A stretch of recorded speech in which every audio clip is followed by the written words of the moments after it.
गुरु जी, हम आपसे जानना चाहेंगे कि नवरात्रि में व्रत क्यों करते हैं, और व्रत करते हैं व्रत की चीजें क्यों खाई जाती हैं?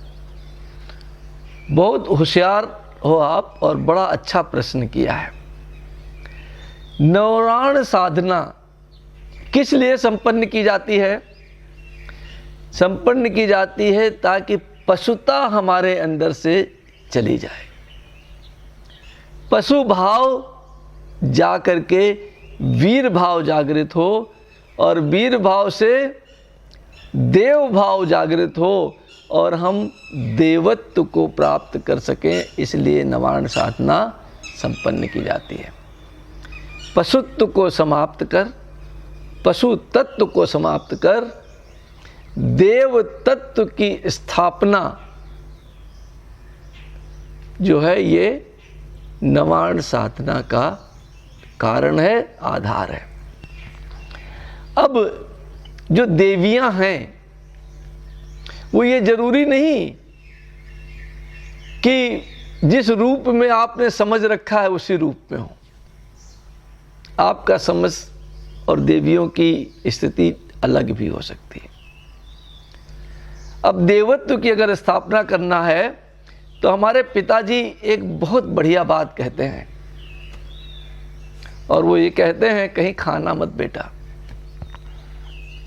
शुरू में जब मैं तुम्हारी उम्र का था या तुमसे थोड़ा छोटा था तो थोड़ा बुरा भी लगता था कि उन्होंने भेज तो दिया मुझे नेवी में नौकरी करने के लिए, और साथ में शिक्षा ये दी, कहीं खाना मत।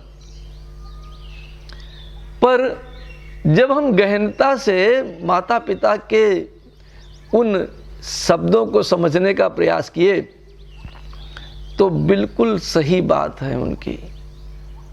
जैसा खाओ अन्न वैसा होगा मन। तो अगर देवत्व प्राप्त करना है तो आपका भोजन भी देवत्व होना चाहिए।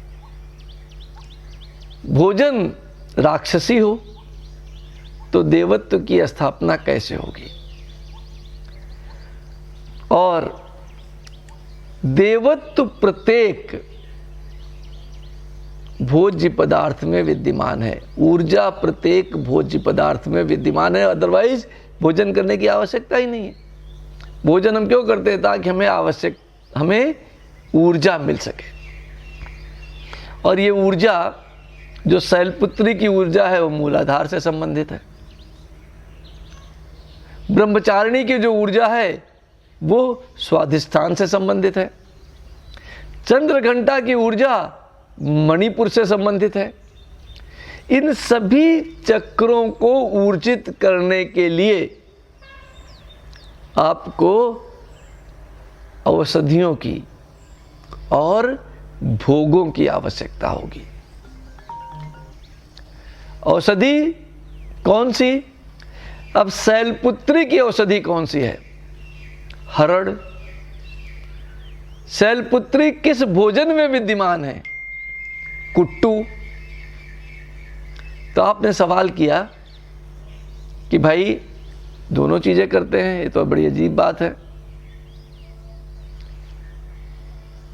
कि एक ही चीज करें, दोनों कैसे?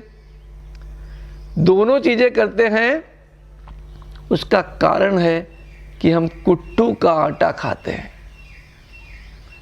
ताकि माता शैलपुत्री की ऊर्जा हमारे अंदर व्याप्त हो सके। हरड़ भी खाते हैं ताकि हरड़ के औषधीय गुण हमारे अंदर प्राप्त हों।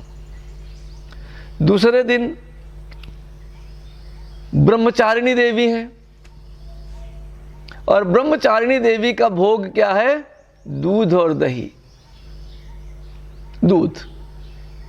दूध भी हम खाते हैं, और ये नहीं कि दूसरे दिन ही खाते हैं, दूध हम रोज खाते हैं, कुट्टू का आटा रोज खाते हैं ताकि शैलपुत्री की ऊर्जा हमारे अंदर आ सके, ताकि ब्रह्मचारिणी की ऊर्जा हमारे अंदर आ सके। और ब्रह्मचारिणी का जो औषधि है वो कौन सी है? ब्राह्मी।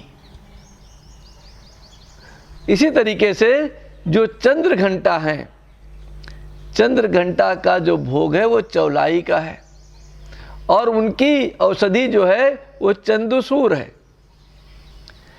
तो मैं ये कहना चाह रहा हूं कि इन 9 दिनों में नौ दुर्गा से संबंधित जो भोजन हैं और उनसे संबंधित जो औषधियां हैं, हम उसका निरंतर सेवन करते हैं ताकि ये माताओं के गुण हमारे अंदर व्याप्त हो सकें और हम देवत्व को प्राप्त कर सकें। धन्यवाद।